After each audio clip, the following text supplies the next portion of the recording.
with reports old-fashioned discipline set to be rolled out across schools in an attempt to crack down on bad behaviour in the classroom.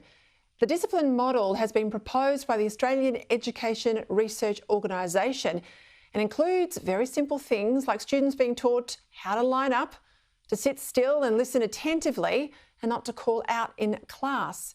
Joining me now to discuss these revelations, Australian Catholic University Senior Fellow Dr. Kevin Donnelly.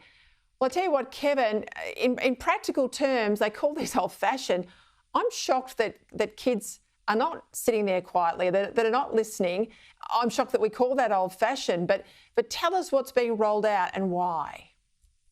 Well, firstly, Peter, I agree with you. It's amazing that what is common sense, what good teachers know they should be doing for the last 30, 40 years has not been allowed.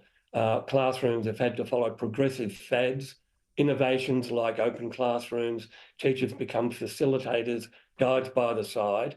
And so lo and behold, after all that mayhem, we've suddenly discovered that maybe students need to be told to be polite, to respect teachers, respect one another, to line up before the class, to put their hand up before they speak, to look at the teacher rather than one another giggling away with their iPhones and iPads, which should be banned. So it's a revelation, but it's come too late.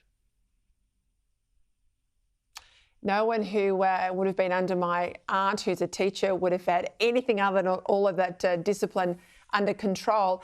Maths today also took centre stage. We find that students now studying maths in higher reaches. This is intermediate maths, year 11, year 12s. 26% of us are studying maths at that level. It used to be around 35% about a decade or so ago, but this is the worst one. Only 9% of kids at a higher level are studying, at year 12 are studying higher level maths, only 9%.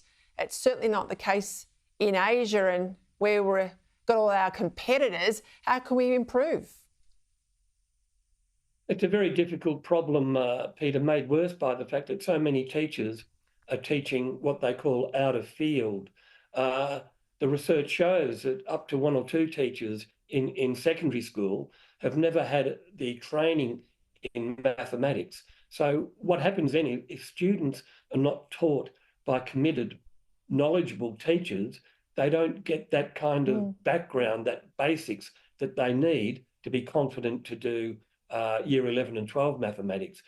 The other problem here, of course, and it's something that the Prime Minister will have to address if he has the ability, is that we will never be successful in STEM.